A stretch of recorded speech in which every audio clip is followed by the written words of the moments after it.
morning, ma'am. Ma'am, class hour se. Hojik tau du se ratio ki class number 6 subani ko tau du se. Ngasi tau du ba question ji na ke no matam da topic se ta re ko. 4 killer method haina ana lei bodo adugi magi sin part 1 e ko. Side ma kok te gi side gi basic te horga. Ha. Tadri bhai ma. Ai mai am no midang ahing pung ama bo suri ni phai no yarom dra ba. Thajal ag yar si pun thajal ag. Ko ngarang part 2 na train tok thoki da. Si de gi han ta pune ai sem de content man sem jo ne ba. Si gi arrive ji ta ga adu pukhat pune ba. Adu yam thi lai thok ti ni ngo sim yarom ge si di ra lai harani ngarang gyan tara mena. 4 killer method have se aina ming thon ba yamna angka da hat yam thi ne uses lai bai tar. Mai method me am ji sinaraga angka ji yam thi na lai hen bo. We by killer have ming thon din me wa ne angka ru me am ji man ila lai hen le ba gi dong ta. Akoi di yam use ta we ba ko. Ado si khang tar di last da bong shortcut se samje laga mental calculation mind calculation to busung yar ka di ne ba ko. Ai ngarang have do a b ratio pyramid a na pyramid b pu thoire. Sida aham method ta first method ta kariba ai se method haibam to da ne a ga b ga je smaina ratio da leiba se asema value ni have yaro original on to ke taraga di a gi ratio ji jo ai se amana puri ni ai se tu ngak tang akon s ku mama losil laga ai se tu s na khalaga x na puri selo ai se na puri re di asema ole hare b gi ju ai se 3 x na puri di asema ole hare a ga sema b ga sema ji phange तब तो एक दी 12 ampere में तो तादि सिजु एक value नि 12 सिजु एक वैल्यू नि अनिमक्स ए वैल्यू नि मानबम थोय सिदगी x से कोन सॉल्व तो बंगमनी x सि फंगा मतुंग सिदा सिदा माय वैल्यू यूज तोर के दगदुइ बा खोना b gi पुथो हारे बदु सु यार b gi 3x नि तादि 3 ga x हारे बसिस पुइना 18 सुमाना हामा मेथड सिनरगा ऐसे मेथड सिनर समा हो जाय ने 4 किलोमीटर तक ngara ऐसे method I Sumana ताखरे Ani suba method na ratio method haida na ratio di nakana amada multiply tawri namaduna nakana amada su puri ni haida na a ga b ga si ratio si mana kya no 2:3 le ramani a value di kya no to ai ni ta di a value piramani na to to a value ni a ma pa da sing daro tu ratio da tu ram badu original da to or ka si kanan puri ro phangi 6 na ta di si da ju nakana amada su 6 na puri ni hare ta di puri riba 6 ai se adum or ma dau ni ko ta 6 na puri ga tara 18 tara samanta bi bilu to yare ani so me nang tha khre adu om so me ta unitary method hai na third sidana unitary method hai unitary method amagi pa thap kai bado khina ko adu dana kamai to ge ha matam da a b ga ratio ji kya ne ba 2 is to a b is 2 is to 3 na tra adu ma pyramid a value kya ne na a value से तो अपने अपने बा a दो ratio दा क्या होई बा a दो ratio दा 2 मतलब असे मंदर क्या नो तो होई बना त्रा अता दी सामना ratio दा 2 मतलब असे मंदर तो एक माने अदु ratio दा 1 होई तारा गदे असे मंदर क्या माना ने कोलोमनी में मलु पत्राइन तो p बे मतलब दा कोलोम में मंदि क्या होई नि हबगुम मने बसे अदु मोंग दा खल्लो हारे अदु दी ये थम दा होई नि ने हारे क्या तारा कोलोम में तरुक सिंग माने अमागी ratio दा 1 होई काना aseng ma 6 होता दे bg ratio द 3 होय बने बा दे ratio द 3 होखना aseng क्या होय गे हबदन bg होरा ने बको अमागी बिलु ना 6 होता दे कोलम म म लुपा तरुक होता दे कोलम हम मन पुतो हाइबा गुम बने बसे तरो कोलम अमै म मन दो तरुक पिता दे कोलम हम गी तरो दु म हम लागा 18 तारा ने 3 यूनिट की बिलु से 3 यूनिट की तारे बिलु सिना bg होय दिने समा bg पुतो सिना unitary method का होय हरे को अंगरांग डायरेक्ट मेथड हाइना फोर्स सुब मेथड ना डायरेक्ट थमगी को पोस्ट ना डायरेक्ट थमगी डायरेक्ट मेथड हारे अदना सिदना करी द नुंगाय हाय अकोना पैसा ये ना बगुम द नुंगाय हारे को अदो yon डायरेक्ट मेथड एक बी के रेशियो से क्या ना 2:3 नि पिरामे अकोय मुतोक तो बी की मुतोक तिनी बी की मुतोक तो अब ओइ तारागा बी की रेशियो दो मथक थमने हार थमबिरे अदोगा अकोना पिरामी बा अंक जे होपे आना माना क्लू मदि पिरामगनी हाय क्लू दु मतंग जे ओइना दि ए ने बा ए की ओरिजिनल बिलु मसिना ग दौने बा अते ओरिजिनल बिलु मसिना ग दौनी मताजी ए पिरामे सी ओरिजिनल बिलु सिना रो से ए की बिलु ओइबनिना मखा द लेदुसि माग मरि लेना बा रेशियो ए की ओरिजिनल बिलु पिरामबनिना मखा लेदुसि ए की रेशियो थमगदबा तु कुथमदो बी की पुथवारगदी मथक तो बी की थमगदबा अदो नकंद कनानो पुरीनी पुरी दुइबा कनानो ओरिजिनल बिलु ए की बिलु पिरामे एक ओरिजिनल बिलु पिरामे सी यूज तो बिरनी क्लू म दिमाना अंक होना बा पिरामे बतो दुसिना बिउ हाइबनेबा ꯑꯗꯣ ꯑꯦꯒꯤ ꯑꯣꯔꯤꯖꯤꯅꯦꯜ ꯚꯦꯂꯨꯅꯦ ꯄꯤꯔꯝꯃꯤꯁꯦ ꯑꯗꯨ ꯇꯥꯔꯗꯤ ꯄꯤꯔꯝꯃꯤꯁꯦ ꯑꯦꯒꯤ ꯑꯣꯔꯤꯖꯤꯅꯦꯜ ꯚꯦꯂꯨꯅꯤꯅ ꯑꯦꯒꯤ ꯔꯦꯁꯤꯌꯣ ꯃꯈꯥ ꯊꯝꯒꯗꯕ ꯑꯇꯣꯞꯄ ꯊꯝꯕ ꯌꯥꯗꯦ ꯑꯅꯤꯁꯤ ꯔꯤꯂꯦꯁꯟ ꯂꯩꯒꯗꯕꯅꯤꯀꯣ ꯌꯥꯔꯦ ꯑꯗꯨꯗꯤ ꯁꯤ ꯀꯛꯊꯠꯅꯔꯒ 6 ꯀꯌꯥ ꯇꯥꯔꯦ ꯁꯤꯅ 18 ꯇꯥꯔꯦ ꯑꯗꯨ ꯁꯨꯃꯥꯏꯅ ꯇꯧꯔꯒ ꯃꯦꯊꯠ ꯃꯔꯤꯅꯦꯕ ꯁꯤꯖꯤꯟꯅꯩꯁꯦ ꯁꯤ ꯃꯦꯊꯠ ꯃꯔꯤꯁꯦ ꯉꯔꯥꯡꯁꯨ ꯇꯥꯈ꯭ꯔꯕꯅꯤ ꯒ꯭ꯌꯥꯟꯗꯤ ꯇꯥꯔꯝꯃꯅꯤ ꯅꯁꯥ ꯇꯧꯏ ꯇꯥꯕ꯭ꯔꯥ ꯇꯥꯏꯀꯣ ꯉꯔꯥꯡꯅ ꯑꯃꯨꯛ ꯀꯣꯏꯁꯟ ꯌꯥꯝꯅ ꯔꯤꯌꯦꯜ ꯑꯦꯛꯖꯥꯝꯗ ꯍꯪꯈꯤꯕ ꯀꯣꯏꯁꯟ ꯃꯈꯜ ꯃꯌꯥꯝꯗꯣ ꯄꯥꯏꯕꯅꯦ ꯁꯤꯖꯤꯑꯦꯜꯒꯤ ꯑꯣꯏꯒꯦꯔꯥ ꯖꯤꯗꯤꯗꯤ ꯍꯧꯒꯠꯂꯒꯀꯣ ꯑꯗꯣ ꯍꯧꯖꯤꯛ ꯑꯩꯅ ꯑꯍꯥꯟꯕꯒꯤꯗꯤ ꯑꯩꯅ ꯀꯟꯇꯦꯟ ꯁꯦꯝꯕ ꯃꯇꯝꯗ ꯄꯣꯛꯀꯤꯂꯁ ꯒ꯭ꯌꯥꯟ ꯇꯥꯅꯕ ꯁꯨꯃꯥꯏꯅ ꯑꯩꯅ ꯈꯔ ꯄꯤꯛꯂꯞ ꯇꯧꯕꯗꯒꯤ ꯑꯪꯀꯁꯤ ꯁꯨꯝ ꯄꯨꯈꯠꯂꯒ ꯇꯞ ꯇꯞꯅ ꯇꯥꯛꯂꯛꯄꯅꯦꯕ ꯑꯗꯣ ꯀꯣꯏꯁꯟ 65 ꯃꯌꯥꯅꯦꯕ ꯑꯩꯅ ꯉꯔꯥꯡ ꯅꯣꯏꯗ ꯀꯂꯦꯛꯁꯟ ꯇꯧꯕꯤꯕꯗꯣ ꯑꯗꯨꯗꯪ ꯄꯥꯕꯗꯅ ꯑꯪꯀ ꯃꯐꯝ ꯈꯪꯅ ꯍꯩꯒꯠꯀꯅꯦꯕꯀꯣ ꯑꯗꯣ ꯄꯤ ꯗꯤ ꯑꯦꯐꯇꯣ ꯑꯩ ꯉꯔꯥꯡ ꯄꯨꯡ 12 ꯍꯦꯜꯂꯀꯥꯟꯗꯅꯦ ꯐꯥꯏꯜ ꯁꯨꯔꯤꯗꯣ ꯇꯥꯛꯈꯤꯕ ꯈꯣꯠꯈꯤꯕ ꯃꯌꯥꯝꯁꯦ ꯃꯥꯒꯤ ꯅꯣꯏꯒꯤ ꯋꯥꯠꯍꯧꯕꯗꯣ ꯑꯗꯨꯝ ꯍꯥꯞ ꯌꯥꯅꯤꯀꯣ ꯌꯥꯕ꯭ꯔꯥ ꯁꯦ ꯀꯣꯏꯁꯟ ꯈꯨꯗꯤꯡꯃꯛꯇ ꯅꯠꯇꯦ ꯄꯣꯛꯀꯤꯂ ꯄꯥꯟ ꯌꯥꯕ ꯍꯥꯏꯁꯦ ꯔꯦꯁꯤꯌꯣꯒꯤ ꯁꯨꯝꯕ ꯔꯤꯂꯦꯁꯟꯁꯦ ꯑꯗꯨꯝ ꯄꯥꯟꯕ ꯌꯥꯕ ꯃꯌꯥꯝ ꯂꯩꯅꯦꯕꯀꯣ ꯑꯗꯨꯁꯤꯡꯗꯣ ꯀꯣꯏꯁꯟ ꯂꯣꯏ ꯌꯥꯎꯍꯜꯂꯛꯈ꯭ꯔꯕꯅꯦꯕ ꯃꯅꯤꯡꯗ ꯉꯔꯥꯡꯒꯤꯗꯣ ꯑꯗꯨꯝ ꯌꯦꯡꯁꯦꯕꯀꯣ ꯑꯗꯨꯅꯅꯦ ꯑꯩꯅ ꯀꯣꯏꯁꯟꯁꯦ ꯍꯩꯗꯤ ꯍꯩꯔꯦ ꯀꯔꯝ ꯀꯥꯟꯗ ꯑꯦꯄ꯭ꯂꯥꯏ ꯇꯧꯗꯣꯏꯅꯣ ꯍꯥꯏꯕ ꯀꯣꯏꯁꯟ ꯅꯪꯅ ꯍꯪꯉꯛꯏꯗꯨꯅꯦꯕ ꯑꯗꯣ ꯍꯪꯕꯒꯤ ꯄꯥꯎꯈꯨꯝꯗꯣ ꯄꯤ ꯉꯝꯅꯕꯅꯦꯕ ꯑꯩꯅ ꯀꯣꯏꯁꯟ ꯃꯌꯥꯝ ꯑꯃ ꯃꯈꯜꯒꯤ ꯀꯣꯏꯁꯟ ꯃꯌꯥꯝ ꯑꯃ ꯎꯍꯜꯂꯤꯗꯣ ꯑꯣ ꯁꯨꯝꯕ ꯀꯟꯗꯤꯁꯟꯗ ꯃꯥ ꯄꯥꯟꯕ ꯌꯥꯏ ꯄꯣꯛꯀꯤꯂ ꯃꯦꯊꯠ ꯍꯥꯏꯁꯤ ꯔꯦꯁꯤꯌꯣꯒꯤ ꯃꯦꯊꯠꯅꯤ ꯔꯦꯁꯤꯌꯣ ꯄꯤꯔꯝꯗꯕ ꯌꯥꯔꯣꯏ ꯔꯦꯁꯤꯌꯣ ꯑꯃꯒ ꯀꯩꯗꯧꯕ ꯁꯤꯒꯤ ꯔꯦꯁꯤꯌꯣꯁꯤꯗ ꯀꯩꯗꯧꯔꯦ ꯑꯩꯈꯣꯏꯅ ꯑꯣꯔꯤꯖꯤꯅꯦꯜ ꯚꯦꯂꯨ ꯀ꯭ꯂꯨ ꯑꯃꯒ ꯁꯣꯏꯅ ꯄꯤꯔꯝꯒꯅꯦꯕ ꯑꯅꯤꯁꯤ ꯄꯨꯟꯗꯗꯤ ꯁꯨꯡꯌꯥ ꯌꯥꯔꯣꯏ ꯀꯔꯤꯝ ꯄꯤꯔꯝꯗꯕꯗꯤ ꯌꯥꯔꯣꯏꯕ ꯐꯣꯔ ꯑꯦꯛꯖꯥꯝꯄꯜ ꯑꯃꯒ ꯍꯥꯏꯔꯛꯀꯦꯁꯦ ꯇ꯭ꯔꯥꯏꯡꯒꯜ ꯑꯃꯒꯤ ꯑꯦꯡꯒꯜ ꯀꯣ ꯇ꯭ꯔꯥꯏꯡꯒꯜ ꯑꯃꯒꯤ ꯑꯦꯡꯒꯜ ꯑꯍꯨꯝꯗꯣ ꯁꯨꯃꯥꯏꯅ ꯂꯩꯔꯦꯕ ꯇ꯭ꯔꯥꯏꯡꯒꯜ ꯑꯃꯗ ꯑꯦꯡꯒꯜ ꯀꯌꯥ ꯌꯥꯎꯋꯦ ꯁꯤꯅ ꯑꯒꯅꯤꯕꯤꯗ ꯍꯪꯈꯤꯕꯅꯤꯀꯣ 3 angles of a triangle ꯁꯦ 2:3:4ꯗ ꯂꯩꯔꯦ find the greatest angle ꯁꯤ ꯍꯪꯉꯦ ꯀ꯭ꯂꯨ ꯑꯃ ꯄꯤꯔꯝꯒꯅꯤ ꯄꯤꯔꯝꯕ꯭ꯔꯥ ꯁꯤꯗ ꯑꯝꯇ ꯔꯦꯁꯤꯌꯣꯗꯤ ꯄꯤꯔꯝꯃꯤ ꯀ꯭ꯂꯨ ꯄꯤꯔꯝꯒꯅꯤ ꯄꯤꯔꯝꯕ꯭ꯔꯥ ꯄꯤꯕ꯭ꯔꯥꯅꯦ ꯁꯤꯕꯣ ꯄꯤꯕ ꯍꯥꯏꯁꯤ ꯗꯥꯏꯔꯦꯛ ꯄꯤꯗꯕꯩ ꯋꯥꯅꯤ ꯃꯥꯅ ꯅꯥꯀꯣꯏꯅꯅ ꯀ꯭ꯂꯨ ꯑꯃꯗꯤ ꯂꯩꯕ ꯇ꯭ꯔꯥꯏꯡꯒꯜ ꯑꯃ ꯑꯦꯡꯒꯜ ꯑꯃ ꯄꯨꯜꯂꯗꯤ ꯀꯌꯥ ꯇꯥꯏ ꯑꯩꯈꯣꯏ ꯈꯪꯉꯦ 180 ꯑꯗꯨ ꯀ꯭ꯂꯨꯅꯤ ꯃꯌꯥꯝꯅ ꯈꯪꯅꯕ ꯑꯣꯏꯕꯒꯤ ꯄꯤꯔꯝꯗꯕꯅꯦꯕ ꯒ꯭ꯌꯥꯟ ꯇꯥꯕ꯭ꯔꯥ ꯍꯥꯏꯁꯦ ꯇ꯭ꯔꯥꯏꯡꯒꯜ ꯑꯃꯒꯤ ꯑꯦꯡꯒꯜ ꯑꯍꯨꯝꯗꯣ ꯔꯦꯁꯤꯌꯣ ꯁꯨꯃꯥꯏꯅ ꯂꯩꯔꯦ ꯇ꯭ꯔꯥꯏꯡꯒꯜ ꯑꯃꯒꯤ ꯑꯦꯡꯒꯜ ꯑꯍꯨꯝꯗꯣ ꯄꯨꯜꯂꯒ 180 ꯗꯤꯒ꯭ꯔꯤ ꯇꯥꯏ ꯀꯥꯏꯅ ꯄꯤꯔꯝꯗꯣꯏꯅꯦ ꯀ꯭ꯂꯨꯗꯣ ꯑꯗꯨ ꯃꯤꯅ ꯈꯪꯅ ꯂꯩꯕ ꯄꯣꯠꯇꯣ ꯄꯟꯕꯗꯣ ꯐꯖꯗ꯭ꯔꯦꯗ ꯑꯗꯨꯒꯤ ꯈꯪꯅꯕꯤ ꯑꯣꯏꯕꯒꯤ ꯄꯤꯔꯝꯗꯕꯩ ꯋꯥꯅꯦꯕ ꯑꯗꯨꯗꯤ ꯑꯩꯈꯣꯏꯅ ꯀꯩꯗꯧ ꯇꯥꯔꯦ ꯁꯤꯗꯤ ꯂꯥꯏꯔꯝꯃꯅꯦꯕꯀꯣ ꯀꯔꯝꯕ ꯃꯦꯊꯠꯇ ꯍꯣꯠꯂꯨꯒꯦ ꯃꯦꯊꯠ ꯃꯔꯤ ꯅꯠꯇ꯭ꯔꯣ ꯍꯧꯖꯤꯛꯀꯤꯗꯣ ꯒ꯭ꯔꯦꯇꯦꯁ ꯑꯦꯡꯒꯜ ꯄꯨꯊꯣꯛ ꯍꯥꯏꯔꯗꯤ ꯍꯧꯖꯤꯛꯀꯤꯗꯣ ꯇꯧꯔꯣ ꯃꯔꯤꯁꯨꯕ ꯃꯦꯊꯠꯇꯨ ꯄꯥꯜꯂꯁꯦꯕꯀꯣ ꯐꯣꯔꯁꯨꯕ ꯃꯦꯊꯠꯇꯨ ꯄꯥꯟ ꯇꯥꯔꯗꯤ ꯒ꯭ꯔꯦꯇꯦꯁ ꯑꯦꯡꯒꯜ ꯄꯨꯊꯣꯛ ꯍꯥꯏꯔꯗꯤ ꯒ꯭ꯔꯦꯇꯦꯁ ꯑꯦꯡꯒꯜꯗꯤ ꯃꯥꯒꯤ ꯔꯦꯁꯤꯌꯣꯗꯤ ꯀꯌꯥꯅꯣ ꯁꯤꯗ ꯒ꯭ꯔꯦꯇꯦꯁ ꯑꯦꯡꯒꯜ ꯄꯨꯊꯣꯛꯀꯦ ꯍꯥꯏ ꯇꯥꯔꯗꯤ ꯔꯦꯁꯤꯌꯣ ꯈ꯭ꯋꯥꯏ ꯆꯥꯎꯕꯁꯤ ꯃꯥꯒꯤ ꯑꯣꯏꯔꯣꯏꯗ꯭ꯔꯣ ꯔꯦꯁꯤꯌꯣ ꯈ꯭ꯋꯥꯏ ꯆꯥꯎꯕꯁꯤ ꯃꯥꯒ ꯃꯔꯤ ꯂꯩꯅꯕ ꯔꯦꯁꯤꯌꯣ ꯃꯊꯛ ꯊꯝꯅꯤ 4 ꯃꯊꯛ ꯊꯝꯕꯅꯤ ꯑꯗꯨꯒ ꯀ꯭ꯂꯨ ꯑꯃ ꯐꯪꯉꯦ ꯀꯔꯤ ꯀ꯭ꯂꯨꯅꯣ ꯑꯩꯈꯣꯏ ꯄꯤꯔꯝꯃꯤꯗꯣ ꯇ꯭ꯔꯥꯏꯡꯒꯜ ꯑꯃꯒꯤ ꯑꯦꯡꯒꯜ ꯑꯍꯨꯝꯗꯨ ꯄꯨꯜꯂꯒ ꯀꯌꯥ ꯇꯥꯕ 180 ꯗꯤꯒ꯭ꯔꯤ ꯇꯥꯔꯦ ꯁꯤꯒꯤ ꯑꯣꯔꯤꯖꯤꯅꯦꯜ ꯚꯦꯂꯨ ꯀ꯭ꯂꯨ ꯑꯣꯏꯔꯤꯕꯁꯦ ꯁꯤ ꯅꯥꯀꯟꯗ ꯌꯨꯁ ꯇꯧꯔꯦ ꯃꯇꯥꯡꯁꯤꯗ ꯅꯠꯇ꯭ꯔꯥ ꯑꯗꯨ ꯇꯥꯔꯗꯤ ꯁꯤꯗ ꯁꯤꯖꯤꯟꯅꯔꯤꯕꯁꯦ ꯑꯦꯡꯒꯜ ꯑꯍꯨꯝꯗꯨꯒꯤ ꯑꯄꯨꯟꯕꯅꯦ ꯑꯗꯨ ꯇꯥꯔꯗꯤ ꯔꯦꯁꯤꯌꯣꯗꯁꯨ ꯃꯑꯣꯡꯒꯤ ꯑꯄꯨꯟꯕ ꯗꯔꯀꯥꯔ ꯑꯣꯏ 2 3 8 2 9 ꯑꯄꯨꯟꯕꯗꯤ 7ꯅꯦ ꯑꯗꯨ 7 ꯃꯈꯥ ꯊꯝꯒꯗꯕ ꯁꯤ ꯑꯄꯨꯟꯕ ꯑꯦꯡꯒꯜ ꯑꯍꯨꯝꯗꯨꯒꯤ ꯑꯄꯨꯟꯕ ꯄꯤꯔꯝꯕꯅꯤꯅ ꯔꯦꯁꯤꯌꯣꯗꯁꯨ ꯃꯑꯣꯡꯒꯤ ꯑꯄꯨꯟꯕ ꯁꯤꯟꯅꯒꯗꯕ ꯑꯅꯤꯁꯤ ꯔꯤꯂꯦꯁꯟ ꯂꯩꯇꯦ ꯌꯥꯗꯦ ꯉꯁꯥꯏ ꯑꯩꯅ ꯍꯥꯏꯗꯥꯏꯅꯦ 7ꯅ ꯀꯥꯗꯤ 20 ꯑꯗꯨ ꯇꯥꯔꯗꯤ ꯋꯥꯟ ꯁꯣꯠꯇ ꯂꯣꯏꯔꯦ ꯀꯣꯂꯣꯝ ꯊꯥꯗꯧꯕ ꯌꯥꯗꯣꯏꯅꯤ ꯃꯦꯟꯇꯦꯜ ꯀꯥꯜꯀꯨꯂꯦꯁꯟ ꯉꯝꯃꯝꯒꯅꯤ ꯉꯝꯕ꯭ꯔꯥ ꯉꯝꯗꯕ꯭ꯔꯥ ꯁꯤꯗ ꯀꯣꯂꯣꯝ ꯊꯥꯕꯩ ꯗꯔꯀꯥꯔ ꯑꯣꯏꯅ ꯈꯜꯂꯦꯕ ꯑꯩꯒꯤ ꯋꯥꯈꯟꯗ ꯉꯝꯗ꯭ꯔꯣ ꯑꯗꯨꯅ ꯁꯨꯃꯥꯏꯅ ꯅꯣꯏꯅ ꯃꯦꯊꯠꯇꯨ ꯃꯌꯥꯝ ꯑꯇꯣꯞꯄ ꯑꯇꯩ ꯂꯩꯔꯤꯁꯤ ꯄꯥꯟꯒꯦ ꯄꯥꯜꯂꯣ ꯍꯩꯅꯕ ꯑꯃ ꯊꯤꯌꯨ ꯄꯩꯁꯥ ꯌꯦꯟꯅꯕꯒꯤ ꯃꯇꯥꯡ ꯑꯣꯏꯔꯣ ꯅꯣꯏꯁꯦ ꯊꯕꯛ ꯁꯨꯔꯨꯔꯦꯅꯦ ꯍꯖꯤꯔꯥ ꯁꯨꯔꯨꯔꯦꯕ ꯉꯁꯤꯁꯦ ꯀꯣ A B and C work together for rupees ꯁꯨꯃꯥꯏꯅ ꯍꯥꯏꯔꯁꯤꯅꯦ ꯂꯨꯄꯥ ꯁꯤꯒꯤ ꯊꯕꯛ ꯁꯨꯔꯨꯔꯦꯕ they have to share in the ratio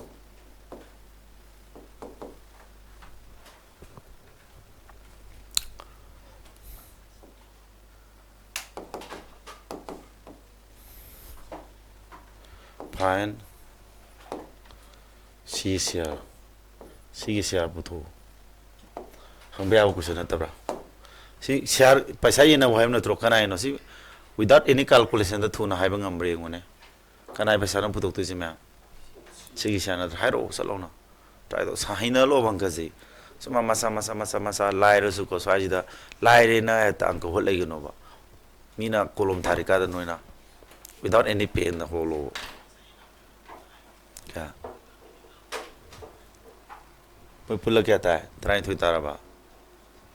harrow ने नोए क्या था हैरो की यू नो लांगे लांच ना हैरो क्या था नहीं हाँ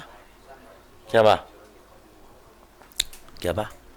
ना सिगी से हम ना तो सिगी से आप हंग दूसरी क्या ना रिसिंग मगा रिसिंग चंगा था इसमें अदना ना मेथड हान बगी पांगे कर्म मेथड पालो है नो हानिंग मा हैरो बा क्या ये नोए ना कई बार जिगे रेशो मेथड पांच जाता है दी रेशो सेकेंड मेथड ने रेशो मेथड है जनत्रा सिर्फ पिरामिड पैसा जी क्लू जी करी नो मतंग जिदा मकोई हम दुगी ये नगद अपन में पैसा नत्रो तुतेल पैसा नत्रो अदुदी पिरामिड जी तुतेल होबनी ना रेशो द जो तुतेल की वैल्यू पुतो को दकाय तुतेल तो तारा मनी सी मखाद सिंग दरकदब सिदे सिंग दबे यारो सिदे सिंग दबे पिरामिड जी कनानो मसक खंग मजिनेबा आई 4 किलोमीटर त अखोने याम अंडरस्टैंड तो दउसी नत्रने पिरामिड बसे मकोई हम ने नगद अपन पैसा दुनी तादे मकोई ने नगद अपन मदुगी रेशो पुतो पिरगा माय मखा सिंग दबिरो सिकनापुरी तागी ट्रेन पुरी रगसी मखाजी तारख नत्रो रेशो द नकनाम ट्रेन पुरी दि अतै लोइ पुरी ने सिगी सियाजी सि नत्रो सिगी सियाज 5 सि जु ट्रेन पुरी ता बोराने फाद ट्रेन पुरी दि क्या लिसिंग मगा संगा अदु कोलम थार जो हाइबं गम दउ नत्रा नंग दउने हमनिना अद्रो क्यान ताइ को सुमाना सि फोकिलाइज अदो आइना कमाइ तवि सात्र सिंग दा लेक्ता होरपदो आइगी मावांगी मे थादगे आइना डेभलप तौबने सि 4 किलोमीटर से आइना होगदोक्सब मेथड नेबा कागे सात्र सिंग याम लाइ थोननबा आइना थवैना आइगी प्लान दौजबा आइ टीचिंग स्टाइल ने हेतारे को आइ यूनिक स्टाइल नेबा को मी कॉपी नतेबा से आइना होगदोक्पने जब तारमगनी को यंगोसी अदो आइना सिदा सेमी क्वेश्चन सिंगजे आइना थवैना डेभलप तौरिनेबा सी एग्जाम ना हम क्वेश्चन दिनते आइना डेभलप तौरगा 4 किलो दो सुमा मसा मसा से दिखे होरगा हम सोमा सात्र सिंग डेभलप तौनबा तंबी नेबा से अदै दिन ngरang क्वेश्चन म्याम नो पाया रखदिन थुन थुन हाइरो सिदि हाइरामेना मैंग लमम यान तारिको को लाइव क्लास दि यावबो सिंग दौरे याव थेंगनो को नै मंगा तारा फाना बो येंग दे कैगिनो एक बि नसि लेरे मखोय पिरामिड से केनो मखोय नि गि अपुन मनत्रो अदुदा एक बि गि दु कना कना नो हाबने सिजु कोलम थादन हाबग तम यारे है खले तारे को दने क्या बा अपुन मनत्रो पिरामिड से अपुन मद 9 तारे 9 से थो दि 4 नो पुरी रनि से 16 गा 20 के तारा बा अदने सिना मेथड तो एनी पांडे आइबा याबा कबाय रेशो हजिकी मेथड तो सेकंड मेथड तो तुम पाल जाय को रेशो मेथड तो a b 4:5 नि पिरामिड क्लूजी कइनो a सुनते b सुनते मखोयनी अपुन मनत्रो समनि मखोयनी अपुन मनि मखोयनी अपुन मदि तुतेल दु क्या तारे मखोयनी की तुतेल दु पिरामनि ना तुतेंगी रेशो मसागलो मरी मंगा पुल मपन नि अदु वइ कांदा 36 मंगोंदे होरिजी खंगिदन मरम दो अपुन पिरामनि अपुन मगी रेशो दु मपादा सिंगदरकदौनी अदु अपुन बे रेशो दु यावरम दबिना खोना सागत पे याइबको 9 दा क्यान पुरी के तारे इनो ओरिजिनल वैल्यू से मखादा मथत लेसिना रेशो ngतनेबको मखादा लेसिना ओरिजिनल वैल्यू सिंगदुनेबा ओरिजिनल वैल्यू से सिदा केना पुरी तागिबा फोन अदु तादि खुदिमक तो फोन लोइ पुरी ताने हाबने मरि मंगा कुन सिदा मरि पुरी दि मरि ट्रा टू वेरी वेरी इजी स्माना याबा हाइटिंग द समय होलो हाय एग्जाम दा हाइर खाना दि मेंटल कैलकुलेशन तोरो सी फार्मा क्वेश्चन दि सुसो इजोइदना सीजे लोइगरा एनी एग्जाम को कमिटी एग्जाम को सही खुदिंग तुम याव दौने परसेंटेज ता संगे प्रोफिलो संगे डिस्काउंट संगे simple interest compound interest chapter knowledge नेबा अदुना अदु मयाम दु सुसे लाइन 4 किलोमीटर हार रेशो दगी हौर फम मोइबनिना रेशो हाबा चैप्टर से एकदम 4 किलो है ममिंग थोलिजी थोइन थोलिजी माना मागी यूजियस यामा काना बे यामा अदु अंका अरु अरुबा मयाम मा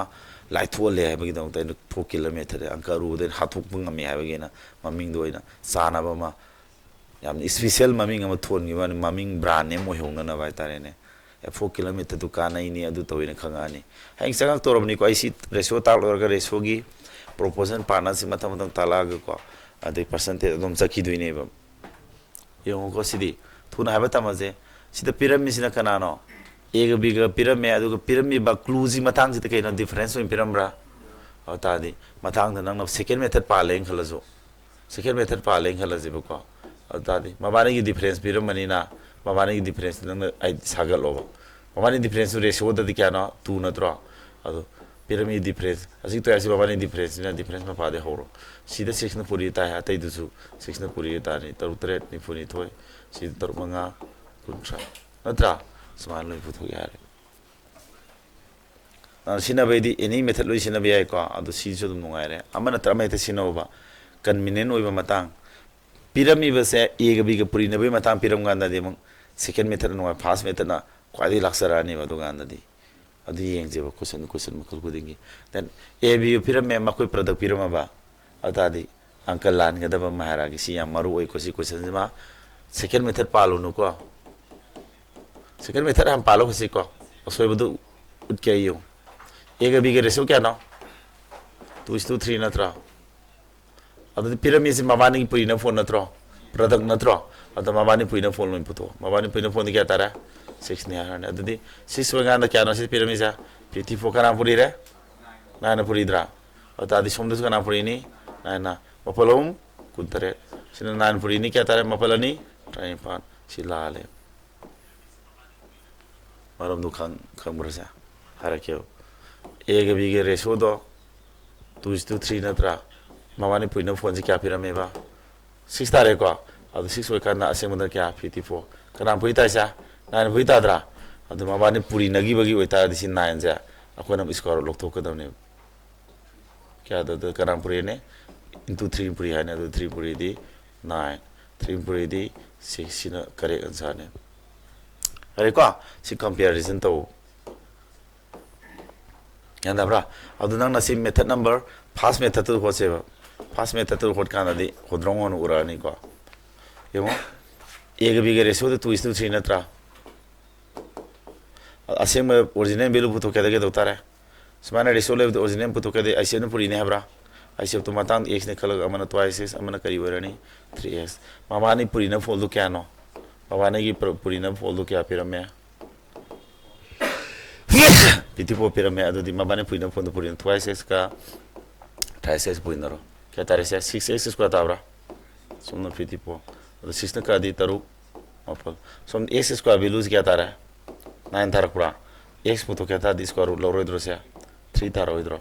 therefore a di kya tara ni twice x ni 2 into 3 6 b na 3x 3 into x di kana no 3 9 suma be adana sigma puri na bagi matang palakanda di kedore se ado ratio de le je mas asem gelu na ti 2 has 2 unit haidu ne unit ani soran unit square ne lak tu je se ado square root of bom sang kane ba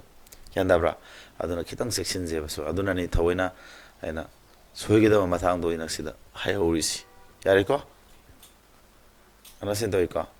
thar method to holo me khalaso na thar suba method to holo khaso pa pyramid a b puri na phone na tra product to 54 ni ratio da babani gi 2:3 lo re babani puri na phone de kya no 6 na tra puri na 6 unit no khada asem da kya 54 1 unit ki kya da ne 9 da roidro sa 54 da kana na 6 ni la ne adu square to do dia de ko 9 gi square to di 3 smana square root ma yawri marum khango ba kara da original first method se hot kana da ura mane da di a value puthwa di a gi di 2 unit ni 2 unit ki di 2 into 3 6 sin a gi le b gi puthwa ta 3 unit ki 3 gi di 3 into 3 9 sin b gi unit smana thar method pa nge smana pa la ne mem ko product ku ma yor kan je square ku ma yor kan je ko sida pyramid se mana ga harak pe ko masing ni ratio si le re mabane gi square sing itis na pondu sini ga harak po matangumba square aj masing ni puina tu na to anire puina du na tro product khaji kyara puina sidam teo mabane puina a ga b ga se kyara no a ga b ga puina na to ani na to puina ja anire puina gram ni square to ro ne ba a ga b ga si ga waram tara ga di ahum na to puina du ja ki ru to ro ne hore kyan da raisa adu masing du khang wo ko ko seran mi hon gi bane if a ga b ga se ratio the pyramid je ratio je karam form da le re ba inverse ratio form da le re ba adu di makha mangan bi do hana taw do na tro sia ka su din na te da makha mangan la de kya ta ne sia 3 1 जा 3 2 1 जा 2 smai taw da ne sia do ma pyramid ma bani difference na tro si difference kya na san ta ro difference 1 na tra difference 1 ta re 1 no ka na se mo kya 7 7 puri ta na tro ani mak 7 puri ga tare hum kuma thoi si 7 puri ga ka tare ani tram ni am la ra mani da लाइजेंस जर होटोक्सेबको थूजिको सिदि थूबे याइको युमदसु try तौसिनबे यारे सिना मुके दौरे ए ग B ग से पिरमे मखोगी सम of the square से पिरमबा मखोगी square पलक प्रसा square पलक पसिदा square हाबति के no अनिरक पुइनरम दुइ नत्रो अतादि असागी रूट लवी द तौरे नंग सेकंड मेथड तौबा यादे हाबा लेते को सेकंड मेथड तौरसे को फर्स्ट मेथड को लक्सर कने को सुमददी फर्स्ट मेथड तो पालो ए ग बी ग से क्या तारने 2:3 ले रे ओरिजिनल नोन तो क्या तार के दो तारे twice x हमना thrice x तो दिन नत्रा मान पिरामिड में 52 से क्या है ना अकोनी स्क्वायर सिंग समान नत्रा सिगी स्क्वायर ने सी तौर के सामने बा क्या तारे और तादी क्या तारे से 4x स्क्वायर से क्या 9x स्क्वायर इक्वल टू 52 तो क्या तारे सिगी जा 13x स्क्वायर नत्रा 52 तो तादी 13 का दिन मरी ताबरा 52 ने कोई जा 13 का दिखा था मरी थोंबरा अरे therefore x स्क्वायर से मरी तारे तो x बुतो क्या तादी 4 दिस स्क्वायर लो दी 2 ताद्रा तो मान x फंगने तो therefore a दिखा तारे a the 2x 2 into 2 equal to 4 b दी क्या तारे b the 3x 3 into 2 6 1 understand the process shine first method करवा है मैं सेक्शन लोग स्क्वायर रूम पलक पदा अदमा अदुगा नन सेकंड मेथड होला मगे है तारा कमेंट होता है सेकंड मेथड तो होला गे है गसु यायबा एक भी दु क्या नेबा 2:3 नत्रो अरे कोसा अदु ममानी स्क्वायर सिंग सम नत्रा ममानी स्क्वायर सिंग सम है दिसी नेबा क्या तारा 2 स्क्वायर क्या ना 4 3 स्क्वायर क्या ना अदु क्या तानी 13 दाद्रो है बदि के ना सी 2 स्क्वायर प्लस 3 स्क्वायर तो वही ने सी अरबा अदमा पिरामिड लो क्या 52 नत्रो क्या पुरी ताइसा फोन पुरी ताब्रा सी तारे फोस आई के दोने हवा स्क्वायर लोगने हम नत्रो अदि 2 न पुरी बने है लौरने अदि क्या तारे 2 पुरीगा अनि हम तारो अनि मरी सेकंड मेथड पान गया रे सुमाई पान जाई को तो वो तो खितंग चेंजेस कर ले से खरं वन्ना बम लाइसे मयांग मानदा बम लाइसे सेक्शन भी हो स्क्वायर क्यू पर मगदि के दोने ngako se masi phone am to miss call na man ado cube or made mam ke done mam tharo cube or gadi si phone to cube or gadi ke do ba cube kariba cube or gadi cube ru to bi ne ana sen to bo sim khango don section lo chidi ab ga bc pyramid da to telo abc is this sida mana pyramid ratio je A B gama B C gam tonga nam pyramid adu A B C mana hangi question A B C gam hangdro ngarang ta ko jaw rawni mabani tasin na da ba yadi A ga B ga gi ratio je lai re ko somna na B C ga gi ratio lai re ba autadi hoji mana daka ori ba je anka hotis A B C mokhoy hongi keino mokhoy hongi total biram manatro autadi mokhoy hongi ratio ji ma sagat pam sangdra ata mokhoy hongi ratio sagat pe ni mom dai dai ne अदो हान पुथो हान वदा अंक जे कोइ खर सादो कोम चंगे fast दा अदो A B C मखोयम गी रेशो वैल्यू पुथो के के दोने हागी ए गी वैल्यू 2:3 बी सी वैल्यू ना 4:5 नकन दा हांगी बिसी कना मेलनी 3 मेल हा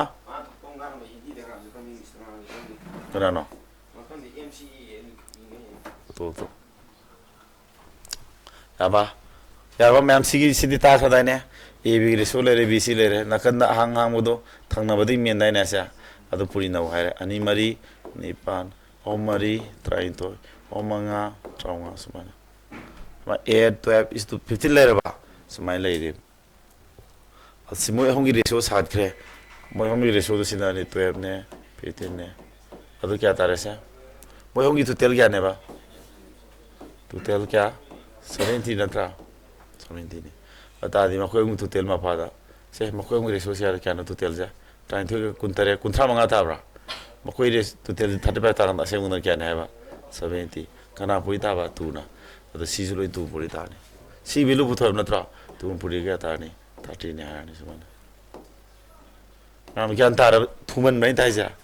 अदे सुम खर लेबेन जिनो इन ब खर ngam ba oin u bisi da ina tawwe mane kidan anobu khar yoro posing je sidana mo kidan modify tawba se anka ji dare hotri ngai do si hana sadom ba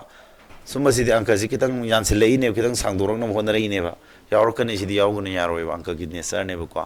अदई ngसाइ product form they पिरम कांदना second method पानगे हाजु करम्बा खितंग होंदोक होंजिन तौगदब नियम खर लेबदो खंजिन बिबा हाइतारे सिदि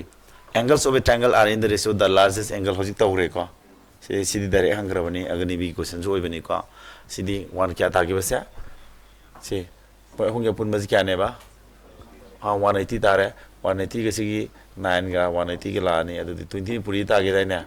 20 दिगी न पुरी ताबनी ना कोई largest दी कोई चावा ratio ने largest हो रने अदु 20 पुरी रग सिजु क्या तानी 80 दिगी तानी गाना Sumana this next the perimeter of a triangle whose sides are in the ratio this is this find the smallest length see perimeter adi triangle amagi perimeter abadi magi side home du tisna phone natro adu sizu laire second method loi hole ko akona 3:4:5 perimeter adi makoi home du apun mani apun no kya tage 12 taram mani to tell have ne ba to tell some du bne ko perimeter has perimeter has atra side home pun mada adu mana kya ne pyramid 72 ni pyramid 6 na puri bana tro ata the smallest length har this quite people see we ni ko 6 na puri ga sizu tor home try pan 18 centimeter ne dum high ne se so 7 see we tara ga ya bra ira laisim second ho se adu ngarangi are morom nom lak se ba rupees x is divided in the ratio this if the second largest share is rupees this fine x mana pasai na dure pyramid kanano khanga doni kanano clue jam teo मा क्लूम pyramid कनाने Matang जिदा second largest ना throw ratio जी माना 2:3:4:5 ने second largest है दिखना तारे जिदा अनी सुबह कोई दगी साव भाई ना थ्रो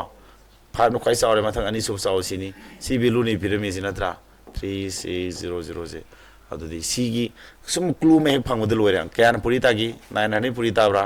और तार मान पुतो x तो क्या ना rupees x is divided rupees x आदि अपुन में पैसा दो ना थ्रो सेमफम रुपा x है बस मखोय हम ने थोकना दुइनेबा सिदा x से अदै कना होइदिनो x ने होइदुजे क्वेश्चन कितन मुन खमो x से कना नो हा म शेयर जिरो मोय प्लग की पुंजन सेमफम दु होइदरने अदु दि येन रक्तु नत्रो x से टोटल ने अदु दि x होइदुजे अदै कना नते मखोय प्लग की टोटल जिने नत्र x से टोटल दु नत्रो से x ने होइदुसे टोटल क्या तारे मंगा मरी मपन मपन मंगा दे तारा मरी ने तारा मरी जी 9 ने पुरिरो Trawni ma pandikano 126 na traw. Apun ma pasal sitar. Semana x tu sini. Khairani ko semana yam lu dam ni da lai tholesin. Sidagi me am learn tau ngama mane hadi. Noi angka je samana basida in uru runga ga dum tawri se. Hangbe aba me am lai uli ne base. Ta sing do ina theng naral chai tare ni pan lek talami no ko mandu question me am do aina sar ga noi da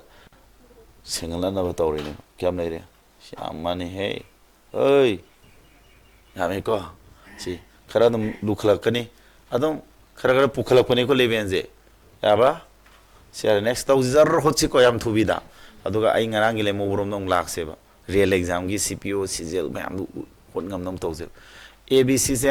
अखोना पैसा मा ये नरी बरे सोजे कई पिरमे हा अथम खा Lebra fraction form ले so the मखा यावजि मांगन बहा न होना नि हारे असिमा तौदोरे नोइ लीला से नोइ सादु लीला जा सिदम सनारनी बिगी सा पिरमे बिगी सा जी ए देगी हंदबा पिरमी को पिजी खंगु को अदु देंगो माना पिरमी बा रेसो जी अखना अहमद करी तौबो संगेबा मखा मंगन होना भी तौदाने मखा माना होना भी ताखरे रेसो गी मखोम जी एलसम दि क्या न 2 3 4 गे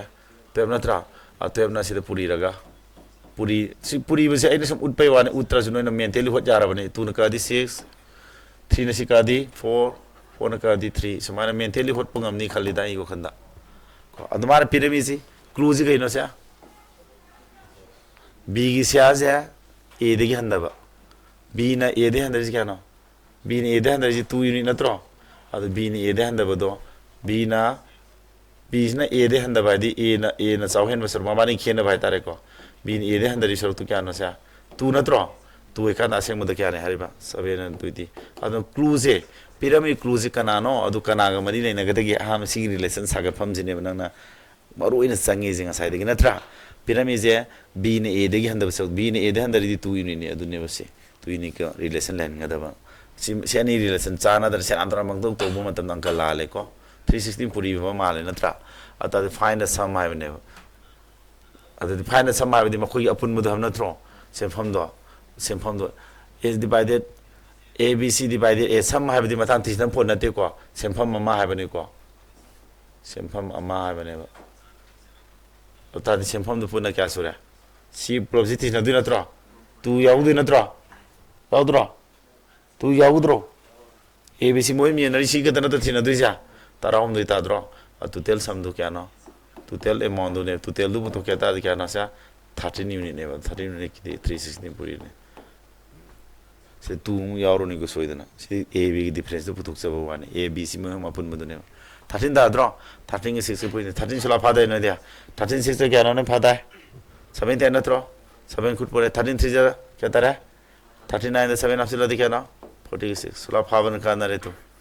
kana da sola pavda so pada ina pada ba padu no magi 12 13 20 and padu kana ne na hydro maro en at least 20 baudi am kaman lu sang mane ba ko ada 20 gi matung 30 adu ai du di kaina sang boy di adu yong na pasilu ga kaw gi namni samna ke namni am paru no 20 baudi phan phajelo ko ai bo 50 bo phasana mi lo kaw re 50 bo phari ni ko ai ge malai ko मी 30 बो फाने ये 50 बो फाने ना ये मैं हम दी हेंदे यादे ना फाजे ही को फाव तो कावरे यूजेस तो कान लेते भी नहीं कावरी तो हाइदी 50 अदर अमेरिका ले 47 पूरी बसे पा याव तो भी नहीं को फाजिन बगी हे मतांग सान यावर कान दी लाक्सा दु मैं हम दगी को खाजितंग लाक्सा बे हेना बजे सिनी होना दु जखना हायंग मैं हम सीजल गुम कम्पिटिटिव याम तप ओर कान दी खाजितंग हाइबो पोसे की वैल्यू याम लाइग्रा जाने खाजित नेबल हेना दिस हाँ याम थीना कम्पिटिशन तब होई बंगा दा को एक्स को वागे सो ले रे एक्स वाई तिना पिरा में समाने सिना कमाइना सेकेंड ले डायरेक्ट क्वेश्चन जावरे होलो मिनो को पदा होजे हंग दब्रा से यो डायरेक्ट क्वेश्चन जे होलोम थारो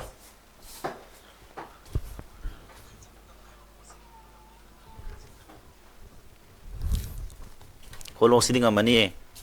नो सिता तम रिबल लान गी विद्या में हम तो सिदा यूज तो सुलो नो टेम प्लस तो थाइदर सात्र सिंह थोमे सिदा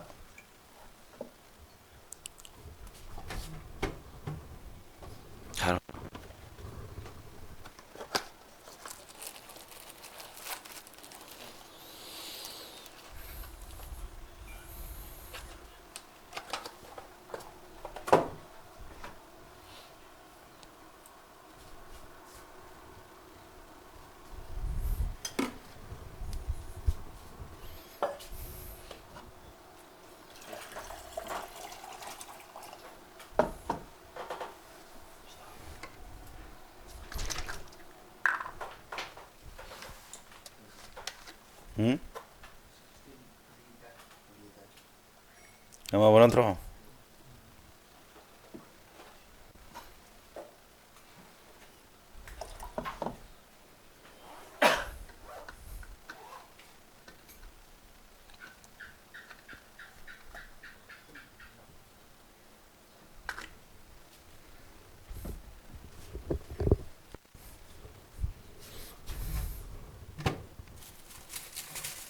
Ya darba. Bithara.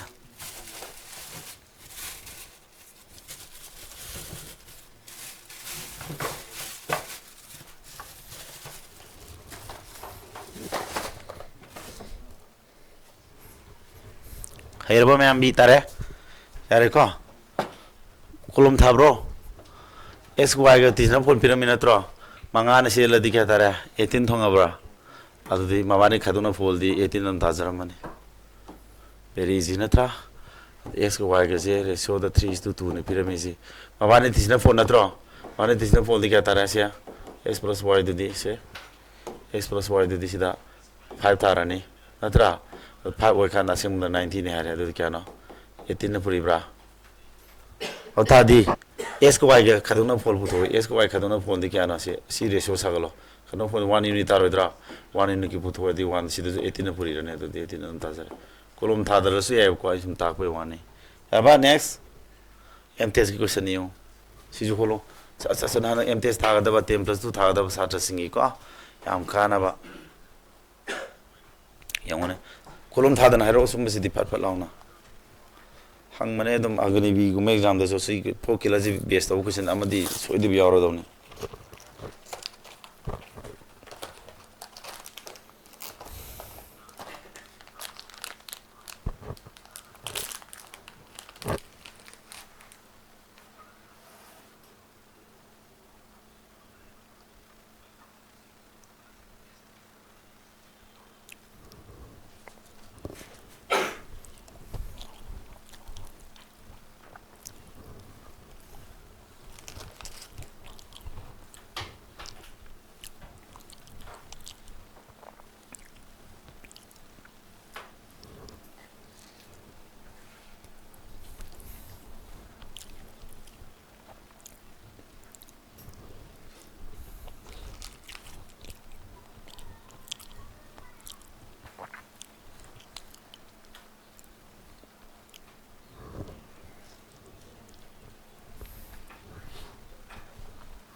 BD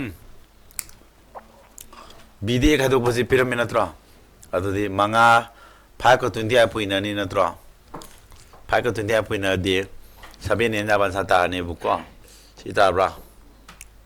kolam थानिंगा रे पुनते A B दी 2:3 नी मान पिरमिस B minus A ने B minus A से पुथो क्या तारा BD खादो 1 ताता 1 कांदा माना 20 दारे 20 पुरी नत्रो से द ताक्तो सा 20 पुरी नी B plus A पुथो ने B plus A दी क्या ना B plus A दी क्या ना 5 नत्रो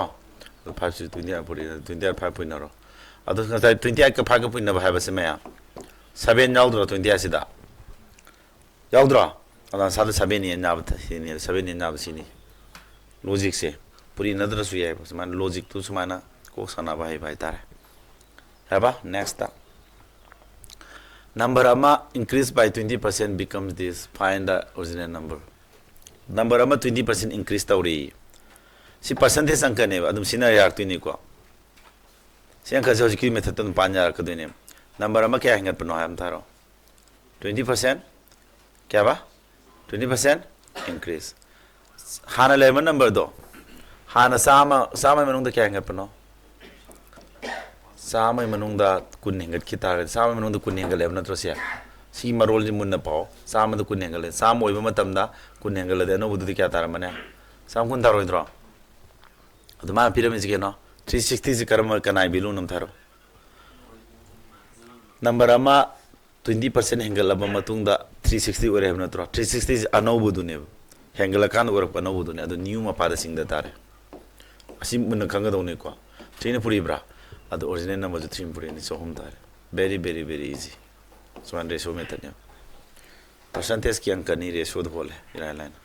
yadra sumana hana sama manung da kun hangal ladi sam kun tar mani anobudo hengala kan urebe original value do 360 ni adudi kayam puri tariba 3 na puri tariba adu somju 3 puri ni 3 puri diga tara 300 aningi ko myam sa next number se 20% hengale amasung 10% mathang sina successively aduga 1980 tare find original number sisu ratio saba musangi ko ayam nungai na teaching ji tobi ni ko percentage ta kan da ai ratio saba na tamni ni ko ratio saba to in tam ka duni ratio pirama ajiki do ratio sari natro number ama 20% hengale ha kan hanagi ga hojiki ga ratio saba jam ta ga oiba ratio saba heradi 4 km ratio saba hai ta di 4 km si ratio dum sangdro hairak tuine ba ratio saba tam duine adu percentage ki knowledge myam je percentage ke ratio pulaga ratio saba ji yausil laga na sagi angka se loi lai thola ka di 4 km si the percentage concept am yausil laga henam la ka duine number में हेंगले से अमुक तक हेंगत प्रा हाँ को सिदा आई नमुक हागी को इसी ज्ञान ताना बस सिदा मुके नम ताकी को नंबर में 20% हेंगत पना थ्रो 20% है बस अकोई न करी के माने है बस हम इजी सिदा अतोप अनदर मेथड में हो से ज्ञान ता बा हेंगत न न बको मतंगी क्वेश्चन दो ज्ञान खरे है न ताना न बा अनदर मेथड में हागी 20% है बस साम मनुंग द क्या है बनोम तारो साम मनुंग द कुन है बना तो 20% है बस साम थोपगी कुन नाय बने कलथन नर क्या तागे हम तेंगोने साम मनों द कुन नाय कलथन नदी कुन नमा कलथन नदी क्या कुन मंगा वन बाय क्या तागे से वन बाय फैट ताद्रो मंगा थोपे मनों दमा हाना हरे मिदुना साम मनों द क्या एंगले बा हाना है दुना क्या बा सिदा अनदर लॉजिक इम तौगे बा सिना बुदि लाइरे बा कोइना सि तालै जि ताकते आद्रे होजिकी नेक्स्ट की क्वेश्चन दो टारगेट तौ याना बा सिदा आइडिया म सागलिने अहमद हाजना साम मनों क्या हेंगले बा कुन 20% सिग माने 20% है बजिगा 1/5 हजिगा माने सिना फ्रैक्शन खर सावबै वाने खर पिथन बै वाने फिना ककनग्रमिना सिना साम मनों क्या हेंगले बा हानाइ नंबरदुना साम ओइ तारगदे हजिक से कुन हेंगले है दिने सिना हानाइ नंबरदुना 5 ओइ तारदि क्या हेंगले है दिबा अम्मा सिगी नियम अम लेबा मंगा मनों the हेंगले the अखोइना Hana lame number दो कना पुरी ने हमरा सिनी ओरिजिनल नंबर दुना को अमले को ओरिजिनल दुना x होइतारबा अदु 20 हेंगलिनी को 20% हेंगले है नि को से ओरिजिनल नंबर दुन x होइरबा अदु 20% हेंगलबा अता क्या न्यूज का यूर कने मतमदा हाना लेरिबो ओरिजिनल की वैल्यू से सिदा जिता सामनु द क्या हेंगले न से कुन हेंगल दि सामनु द कुन हेंगल पर नंबर 1 पुरी ने को को से अदो आइना मो हाइदु जे 20% hengatpasidi kya ga mana ge ma 20% hengatpasidi 1/5 hengat sigma manai natro adu manga manung da hengal lev natro au ta si har magadi kamai puri diba hana level number du ibirani manga manung da hengal de manga manung da kana puri ni ba amenga number kana no manga dagi 6 na puri ni samane kalthana ju taram ngani dase 6/5 ta dranya ta dro samana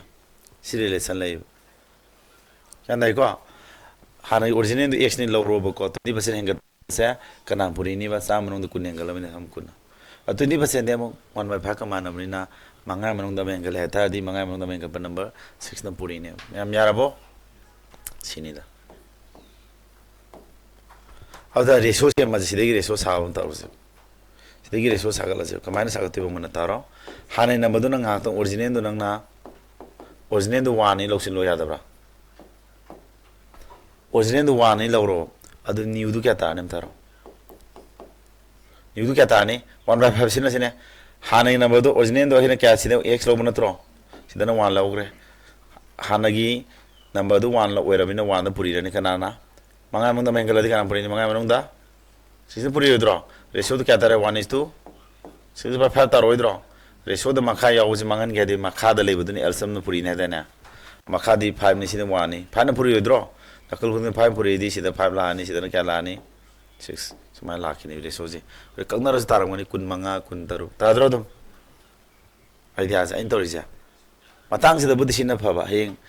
Hojiki question tu tadi successful anire hengat pam yauri dan adu gini si jaga se mun nengu ko hana gi do khona piram dabri no wan loksin be ya x lozu kai de wan lozu kai de ko patang de x loru no wan no loru ata hana number du no wan oi ta di 20% hengat pa di 1 by hengat pagal sumane hare adu 1/5 hengat pa di manga mang na mengal di manga mang taru puri rani hare puri ni hare puri kar 6/5 tare reso da makha mangan ya de 5 puri ro sum 5 puri di 5 ka na 6 ta ro sum 5 puri di 5 tare sumana reso sa pe ya ko nan sida kakna ram majud ta dole for ai na yam koi da tai se maram lai ko yungo na maram 20% hengal have na tro 20% hengal pati kya mane am thar hosi ko reso sa ba hai na bane koi tor ko dije 20 hayang sigi se sigi reso sa ba ji matem kakta ne ba hayang percentage ta ga thawai na reso sa ba har ga class ma am marang khai na tor khiduri be na hoji ki di matang ji sanga bari na si use tamam ge to bone da 20% hengal pati 1 by kya ba 5 10% hengal pati kya ne 1 by 10 atro manga among da hengal hai re ba ata de ngo original number do akhoi na kya log ji kya 1 log si lo hai ra di akhoi dak samak de ne ba aina ga tawra de akhoi di 6 11 50 hore smai tara ka ni mun ta akhoi na hola de nga sai loire angka ji noina hai ta ba gi sum kano to we ne ba ko adu si ya hola ke si 11 thu ni hola ka de ne ba ko 66 tar ka dine 25 ka 33 ka ta dine ko ad ma hai je kathana di 25 ka 30 tar ka dine ko 33 ka mana new number do sini hari adu kara puri dai basa 16 puri da bor mane so 16 puri da ne ko manga ta uti samen kai sima ta ne sa ji sima tar ka dine angka ji loire ko sima na second hot ka da bang ka ne ba Sime amje akhoi na uri simana no ubangam gi roiba maram di theory khangdri mina adu ne bena sagalak na hona ri gan darbo an sadi sita adu ne ba aina nga saide gi speed ulla ta wara ga simai ta am du ne ba gan darba yemo hor se original do wani lore housing new do asagi sidadi ke dawe me amuna tao amangi dadi hengali se kya henga pano 20% hara amuk to henga panadra hauji na 20% am hengal ma tung na khata na 10% hengal pane sumbra ane na 20% and 10% am na tro 20% hengal di aha bagi 20% hengal pai kana na puri ni manga mong da hengal pai manga mong da kya amai ka panna madu kana tok na tro again amuk tara mong da hengal di tara mong da hengal panna madu kana na 11 tara da hengal di 11 simpuri ne kya tar sondra wala re sondra 66 by 25 la ba kathana di 33 by akaji 50 ni ko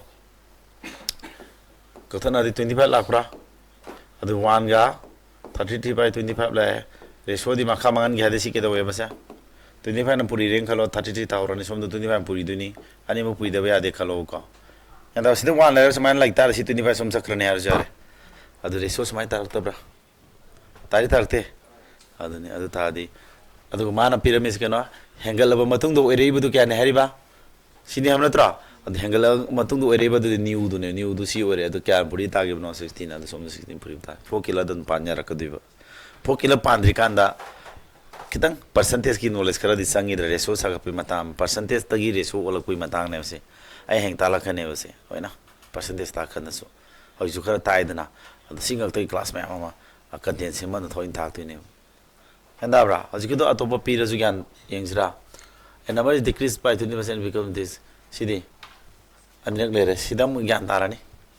number अम्मा 20% हंदे बना त्रा सीधा अमुक्ता हंदे बिना त्रा सीधी अमुक्ता हंदे भी आहा मदे ले ओरिजिनल नंबर तो सामान लोग से लगभग पी यार है साम मोरे अन्यू तो क्या ना 20 साम तो कुन हंदे दी 80 और मनी ना त्रा नम रेसो से कक्तला सिन्नर से आएगा कक्तला तरस यार है कक्तला का तो गया से आएगा कुन नकादी कुन मंगा कुन नकादी मरी अने तोरी रेसो जिनंग ना हज़की कंसेप्ट तो तोर से आएगा हज़की अनदर वे तो करीबा हाँ ओरिजिनल नंबर वन ही लौरोबा 20% हंदबादी क्या 20% है क्या मानेबा 1/5 नत्रा मंगाई मनुंग दमा हंदरदी मंगाई मनुंग दमा हंदब नंबर क्या नाम 4 पूरी मंगाई दमा हंदब सिन त्रो 1:4/5 लाने रेशो क्या ताराने दुदिया 5:4 ताराने तारक तो तुम से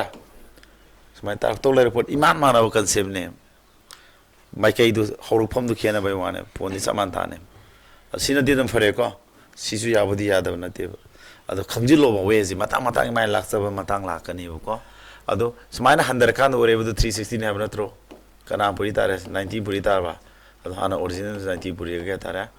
450 दिस डिस्टेंस मैम लायरे को से ओके कैन था ओवर ताल दोब्रे ताई को नेक्स्ट थी अजकी दु मानम लाय नंबर मा आई स्पीड उठ के को हाफ याद बना थी स्पीड हाके नंबर मा 20% नंबर 10% हंदरे अदु कान से ओरे हम नत्रो अदर वन लोग सुलो अदु दी 20% हंदबाय दे मंगाई मंग 4/5 सिना 9/36/50 18/25 लाने 18 नसी लदी टाइम पान मरी 400 का मंगा मरी लिस सिताराने साजिको लोरे अंसा सिताराने कोलम थादसु याइदना को हैरादी मान काउसन तो यारे को समाय तरो ओरिजिनल दु नंग वाने लोक्सिलो हैरे होजि न्यू दु कमाय लाने 20% हंदा भाव नत्रो 20% हंदा बाजी केनो वन मंगा मंग दम हंदे है दु नत्रो 10% हंदा बदी तारे मनंग दु क्या हंदानी अमान दर सिनत्रा तो कना पुइनी मंगा मंग दम हंदा दि मंगा मंग दु कना पुइ दुबा फोना हेंगल लगन ngasa 6 ओगी को से तारा मंग दम हंदा दि क्या नो तारा मंग दम हंदा रे को से तारा मनंग दम तारा मनंग दम अपन पोइन अदु क्या तारे से सोमदर 1 तारे सोमदर क्या 36 क्या 50 तारबा कथना दी 18/25 तारबा अदु तादी 1:18/25 सी रेशो जे मखा होलो क्या दी 25:18 लाबा लाद्रो अदु दि स्माइल है अदु दी होजि रेशो दु क्या तारबा ओरिजिनल दु क्या तारे न्यू ना क्या तारे न्यू ना 18 ओरिजिनल ना 25 अदुदी न्यू दु समान अंदिरा हदर मतुंग न्यू दु क्या ओरे हन सी ओरे हम नत्रो अदु क्या पुरी ता टाइम पान मारी फोन पुरी द्रो अदु सी फोन पुरी ने अदु फोन पुरी दी सिम लेरे 0 ने मा सुमराई तो जा आई कोलम थागेब्रा कोलम थाब्राई थादे आई स्पीड में ngamakkane ba अंका जी सुमायना होले अंका जी concept से kan aina second होली दुने without any calculation mental calculation तौरगा मान जो थौबा तोइने यूज तौबा तमो अंका जे सोका ताकपिरगा मान क्लाउसन जो हैजे अंडरस्टैंड तो एको से अदना सुमायना सिगी रेसो सागपे मतांग जो कितंग आइडिया दे लेहौरे को जुमदा हन एग्जामिन तौ वीडियो जो पीदो उनिना जुमदा चलग येंगो अदो फजन होना जेबो को ओके सिदा लोरे यान दाउदो रोजी मतांग तो अदो तादि क्वेश्चन नंबर लास्ट थेसिलामगे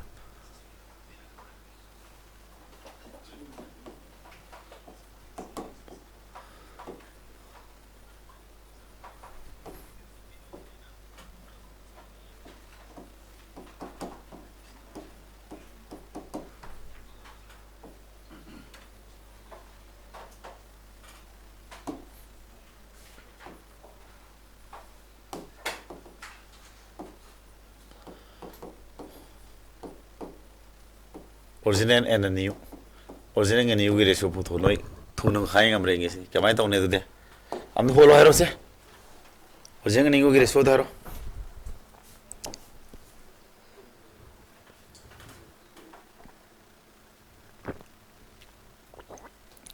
피틴 남아송 20% 한 달에 레시 오징어 니고기 어디노? 꼴롱거 다들 해가 못들어.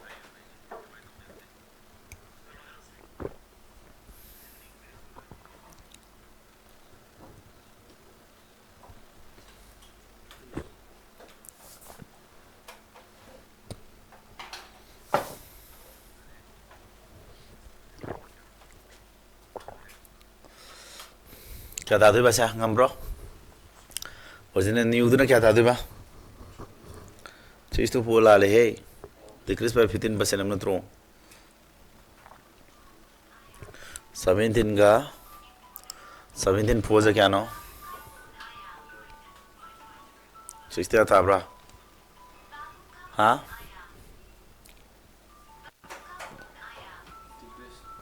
कुमंगा